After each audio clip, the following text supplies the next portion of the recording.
এই তোদের 6 বোনকে আমি তো হিল জুতা কিনে দিয়েছিলাম, তোরা সেগুলো পরলি না কেন? আর তোদেরকে দেখে পাত্রপক্ষ তো দৌড়ে এখান থেকে পালিয়ে গেল। মা, এতে আমাদের কি দোষ বলো তো? আমরা তো হিল জুতা পরতেই পারি না। আমি হিল জুতা পরেছিলাম, কিন্তু আমার পায়ে খুব ব্যথা করছিল। তার উপর আমি তো পা মুচকে পড়েও গেছি, তাই আমি হিল জুতা পরে বাইরে এলাম না। আমার মনে হচ্ছে তোদের 6 বোনকে এবার বাড়ি থেকে বের করে দিই। জানি না তোরা আমার মেয়ে হয়ে কিভাবে এমন বেটে হয়ে জন্ম নিতে পারলি।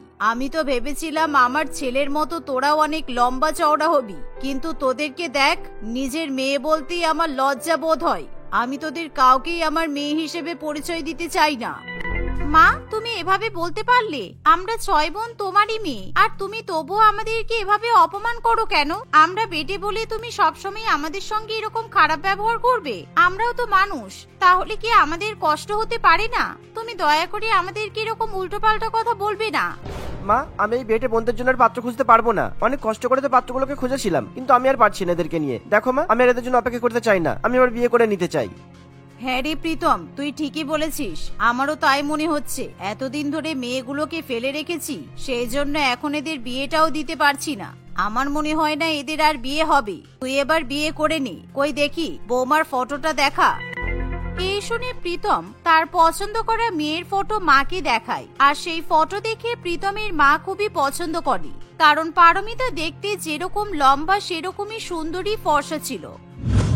আর দেখতে দেখতে কিছুদিনের মধ্যেই প্রীতম পারমিতাকে বিয়ে করে বাড়িতে নিয়ে আসে। কিন্তু নতুন বৌমাকে বাড়িতে নিয়ে আসার পর প্রিয়াঙ্কা দেবী তার বেটে 6 মেয়েদেরকে বলে, এই তোরা শুনে নে ভালো করে, তোরা 6 বোন কিন্তু ভীষণ বেটে। তাই তোরা যদি আমার নতুন বৌমার সামনে যাস, তাহলে কিন্তু ও খুব রেগে যেতে পারে, কারণ আমার বৌমা দেখতে খুব সুন্দরী, তোদের মতো এরকম বেটে নয়। তাই বৌমার সামনে তোরা একদমই যাবি না।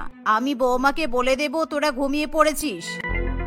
মা, আজকে আমাদের একমাত্র বৌদি বাড়িতে এলো, আর আমরা বৌদির সামনে যেতে পারবো না? বৌদির সঙ্গে দেখা করতেও পারবো না? আমরা কি এমন ভুল করেছি মা, যে তুমি আমাদেরকে এভাবে শাস্তি দিচ্ছ? প্রিয়াঙ্কা দেবী কোনো কথা শোনে না। সে তার 6 মেয়েকে ঘরের মধ্যে বন্ধ করে নতুন বৌমাকে বরণ করতে চলে যায়। আর নতুন বৌমা পারমিতা বাড়িতে প্রবেশ করার পর বলে, মা, বলছি যে আমার ননদগুলোকে দেখতে পাচ্ছি না তো। ওরা সবাই কোথায়? ওরা বাড়িতেই আছে তো। আমার সঙ্গে একবারও দেখা করতে এলো না কেন? আরে তুমি চিন্তা করো না, কালকে সকালে ওরা তোমার সঙ্গে দেখা করে নেবে। এখন তুমি অনেক দূর থেকে এসেছো, তাই তুমি এখন তাড়াতাড়ি ঘুমিয়ে পড়ো। আর তোমার ননদরাও সারাদিন ধরে অনেক খাটাখাটনি করেছে তো, তাই ওরা তাড়াতাড়ি আজকে ঘুমিয়ে পড়েছে। তুমি কালকে ওদের সঙ্গে দেখা করো, কেমন? ঘরের মধ্যে থেকেই প্রিয়াঙ্কা দেবীর 6 মেয়ে তাদের সমস্ত কথা শুনতে পায়। দেখেছিস, আমাদের নিজের মাই আমাদের সঙ্গে কতটা খারাপ ব্যবহার করছে। শুধুমাত্র আমরা বেটে বলে বৌদির সঙ্গে দেখা করতে দিচ্ছে না। আচ্ছা, আমাদের নতুন বৌদি কি আমাদের সঙ্গে খারাপ ব্যবহার করবে, নাকি আমাদের সঙ্গে ভালো ব্যবহার করবে? আমি শুনেছি বৌদি নাকি খুবই ভালো, কিন্তু জানি না দাদা আবার বৌদিকে কি বলে রেখেছে। দিদি, আমারও বৌদির সঙ্গে দেখা করার খুব ইচ্ছা করছে। চলো একবার আমরা বাইরে গিয়ে বরং দেখা করেই আসি। মা আমাদেরকে যা বলবে আমরা শুনে নেব। এতদিন ধরে মা আমাদের উপর অনেক অত্যাচার করেছে, কিন্তু আমার এখন মনে হয় বৌদির সঙ্গে এখন আমাদের অবশ্যই দেখা করা উচিত। তা না হলে বৌদি তো আমাদেরকেই ভুল ভাবছে। এই বলে তারা 6 বোন তখনই পারমিতার সঙ্গে দেখা করার জন্য বাইরে বেরিয়ে আসে। আর এমন সময় পারমিতা তার 6 ননদকে দেখে খুবই খুশি হয়। সে খুশি হয়ে তার ননদদের সঙ্গে খুবই ভালো ব্যবহার করে। আর তার ননদরা বেটি হওয়া সত্ত্বেও পারমিতা তা নিয়ে কোনো রকম মন্তব্য করে না।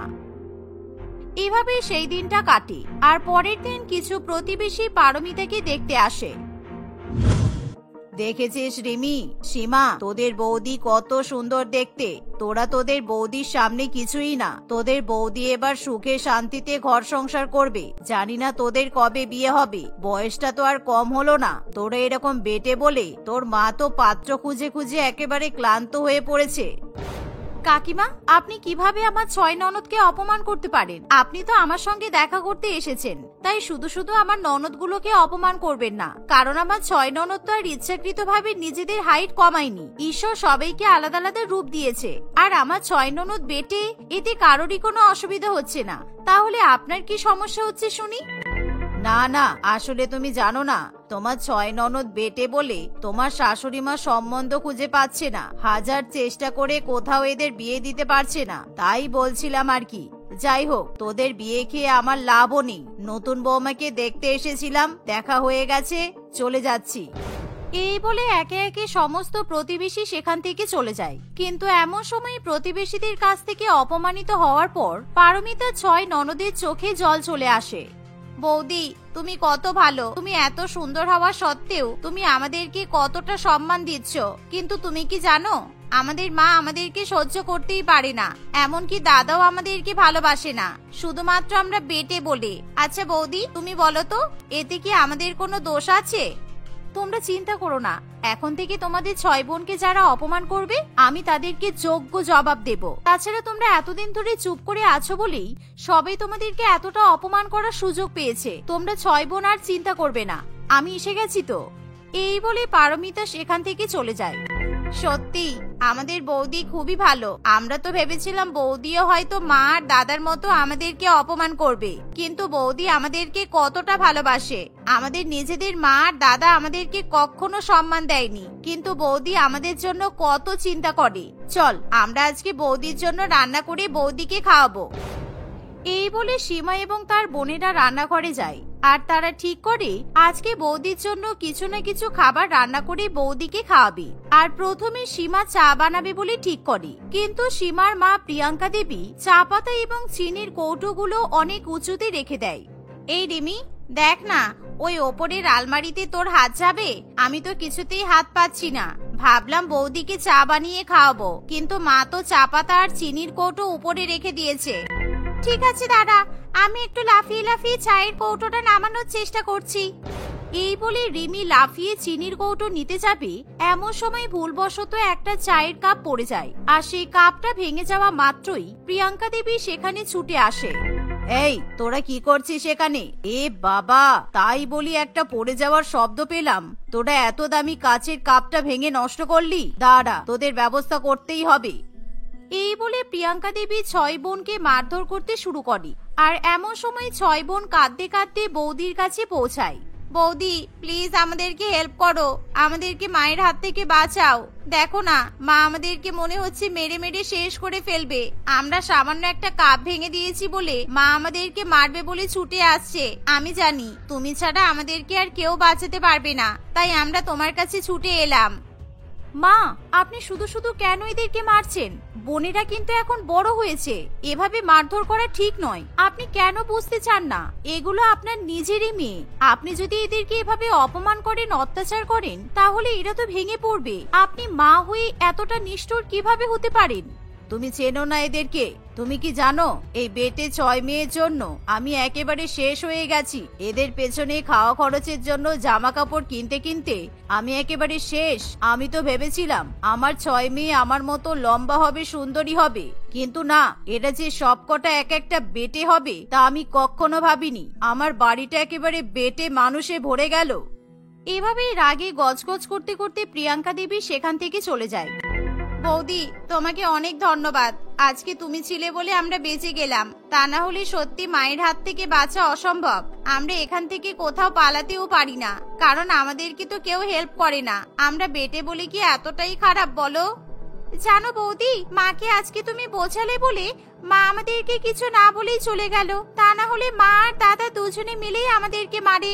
আমরা বয়সে বড় হয়েছি ঠিকই, কিন্তু সাইজে আমরা এখনো পর্যন্ত বেটেই আছি। তাই মা আর দাদা কিন্তু এখনো পর্যন্ত আমাদের গায়ে হাত তোলে। তোমরা চিন্তা করো না, আমি তোমাদের মায়ের হাত থেকে সবসময় তোমাদেরকে বাঁচাবো। কিন্তু হ্যাঁ, একদিন না একদিন আমি ওনাদের ভুল ধরিয়েই ছাড়বো। এভাবেই দেখতে দেখতে কিছুদিন কাটে। আর একদিন প্রিয়াঙ্কা দেবী তার বৌমাকে নিয়ে শপিং করতে যাবে বলে ঠিক করে, কিন্তু সে কিছুতেই তার বেটে মেয়েদেরকে নিয়ে শপিং এ যেতে চায় না। কিন্তু পারমিতা শাশুড়ি মায়ের সঙ্গে শপিং করতে যাওয়ার পর শাশুড়ি মায়ের আড়ালে ননদদের জন্য অনেক অনেক জামা কাপড় কেনাকাটা করে।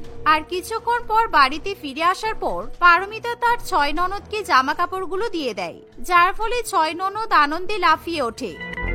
বৌদি, তুমি আমাদের জন্য এত সুন্দর সুন্দর জামা পছন্দ করে নিয়ে এসেছো, কিন্তু তুমি কি কিনলে?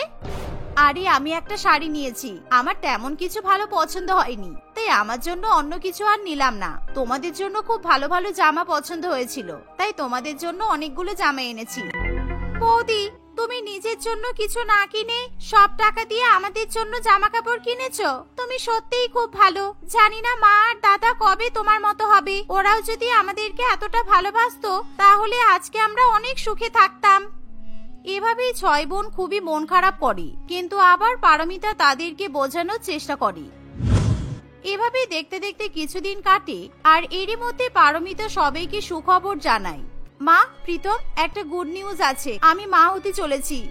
পারমিতার কথা শুনে সবাই একেবারে চমকে ওঠে। আর এমন সময় পারমিতা 6 ননদ আনন্দে লাফালাফি করতে শুরু করে দেয়। আচ্ছা মা, আমার সন্তান যদি আপনার 6 মেয়ের মতো বেটে হয়, তাহলে কি আপনি আমার সন্তানকে কোলে নেবেন না? ওকেও তাহলে সহ্য করতে পারবেন না? আপনি কি আমার সন্তানের সঙ্গেও খারাপ ব্যবহার করবেন?